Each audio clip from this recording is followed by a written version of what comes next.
Saya konglomerat, di-endorse oleh seorang Menko. Dia hampir menyerah. Dia bilang begini, coba pakai jasa kantornya Saur Siagian. Karena uangnya tidak laku di polisi. Betul Pak Andro? Saya tangani kasus itu, kasusnya 300 sekian puluh miliar. Dan kemudian kita melakukan dengan baik, tidak pernah seorang polisi pun meminta 1 perak. Saya sengaja ini supaya ini.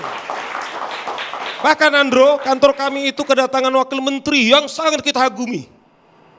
Yang sangat kita kagumi. Siapa, Dan saya Bang? kagum kepada dia. Namanya siapa Bang? Nggak perlu. Tidak perlu di-spill Bang ya, tidak perlu di-spill ya. Tapi saya termasuk sangat mengagum dia, ada pembagian tambang sekitar 1,2 triliun. Tapi kami bilang, Pak Andro, Anda tahu saya diberi judul di sini aktivis anti korupsi, cukup banyak kasus-kasus korupsi datang ke kantor kami, tetapi kami mengambil keputusan kami tidak akan tangani soal korupsi. Pak Andro, saya nggak ngerti. Kenapa saya kritik tadi Lisa? Saya lebih jujur mengkritik diri saya. Andaikan pengacara ini jam terbangnya 20 tahun. Dia dapat klien dari awal, dia mengaku sebagai lawyer. Saya bayangkan tidak berpotensi, saya bilang tidak berpotensi. Kemudian orang tuanya Tanur ini kemudian jadi terdakwa sekarang atau tersangka. 3 hakim ini, maksud saya begini.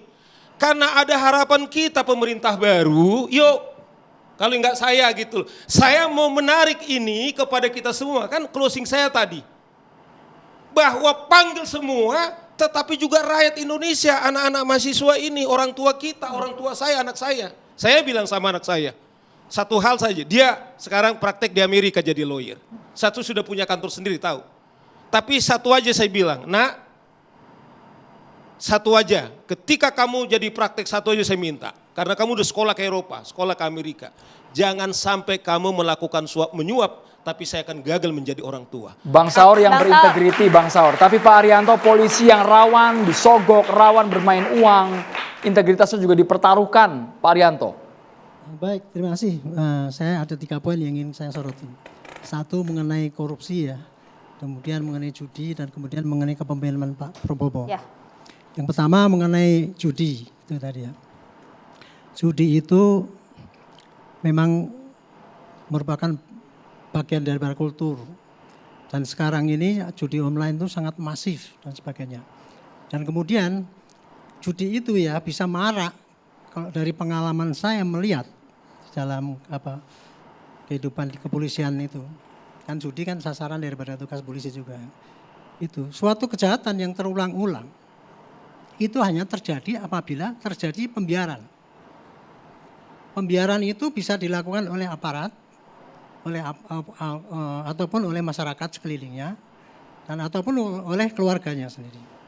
Nah, pembiaran itu ada juga kriterianya.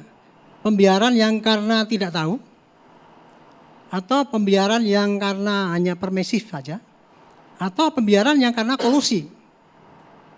Nah, yang ketiga ini adalah yang banyak terjadi di dalam dunia judi itu. Ya. Itu untuk judi singkat aja gitu ya. Jadi yang kedua mengenai korupsi. Saya melengkapi Pak Aristo tadi teorinya ya. Seingat saya dalil daripada korupsi itu adalah ya. Korupsi itu sejajar dengan kewenangan plus atau dikalikan dengan diskresi dibagi dengan pengawasan. Artinya dimanapun orang ataupun institusi yang memiliki kewenangan yang besar, yang memiliki kewenangan entah kecil tapi memiliki kewenangan, sementara dia diberikan diskresi. Diskresi itu adalah pilihan tindakan yang menurut pertimbangannya, tetapi tidak dilengkapi dengan pengawasan. Pasti terjadi korupsi. Itu yang terjadi. Nah, polisi itu paling banyak berpotensi untuk melakukan korupsi. Kenapa? Karena polisi sekarang itu 460.000. Terdiri daripada Tamtama sampai jenderal. Jadi sangat banyak sekali. Dan polisi itu mempunyai kewenangan bukan hanya Kapolri loh. Seorang prajurit yang baru dididik 3 bulan atau 6 bulan, begitu keluar langsung dia punya kewenangan yang sangat tinggi. Bisa nangkap orang, bisa mengadili, bisa mendenda orang. Itu yang terjadi. Pak Arianto tidak Besar takut sekali. mencemari institusi sendiri, menjelekan Bukan, institusi sendiri? saya ini cerita teori ya Pak, bukan pencemaran. Kenapa polisi itu menjadi sangat berpotensi korupsi itu? Karena apa? Mulai dari tingkat bawah itu dia mempunyai kewenangan yang sangat tinggi. Ini supaya masyarakat dan pemerintah juga tahu lah Pak. Karena besarnya kewenangan itu Pak, dan seorang tamtama pun dia bisa melakukan kewenangannya itu. Dan dia berdiskresi loh. Seorang petugas polisi itu setiap hari harus menerapkan diskresi. Karena dia menghadapi apapun persoalan pelanggaran hukum, sengketa dan sebagainya, dan dia harus memutus saat itu. Itulah yang namanya diskresi.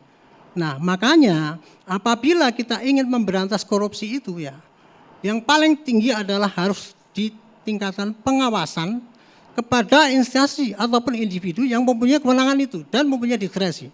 Hanya itu yang bisa mengimbangi laju daripada diskresi. Pak Arianto, apakah kemudian artinya Anda juga membenarkan bahwa industri hukum itu ada di lapangan?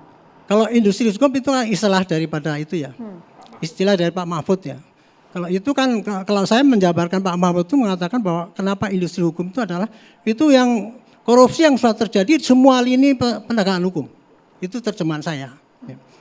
Mau di hakim lah, mau di jaksa lah, mau di polisi, mau di advokat Pak, mau di bupati, pemerintah dan sebagainya. Itu semua adalah terjadi penyimpangan hukum ya.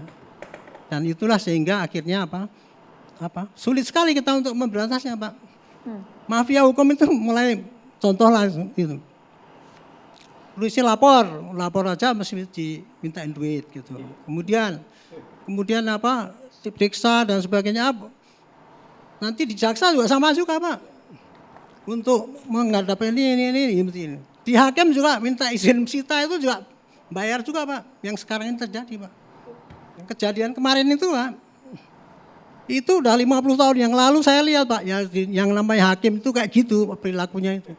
Ya. Saya tahun 71 sudah menjadi polisi. Sudah dengar itu hakim itu kayak gitu caranya. Saya hidup di Madura dulu. Contohnya yang paling konkret gini ya. Di Madura itu banyak kasus carok. Carok kan gitu ya. Membunuh biasanya karena wanita. Carok jarang sekali satu lawan satu. Biasanya dikeroyok biasanya. Dan kemudian yang membunuh 5 orang langsung ngaku 1 orang. Dia langsung masuk kantor polisi. Bukannya dia hebat, takut nanti dikeroyok sama lawannya yang dibunuh itu.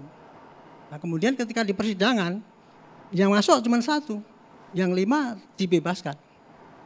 Jaksanya menuntutnya juga oke. Itu tadi, karena ada kolusi itu tadi. Itu contoh yang konkret ya jadinya. Pak Arianto, sebenarnya kami miris mendengar penjelasan Pak Arianto karena ternyata semua lapisan korupsi sudah merajalela. Lantas kalau kita terjemahkan secara konkret apa yang harus dilakukan Prabowo supaya tidak omon-omon semata? Sesaat lagi hanya di Catatan Demokrasi.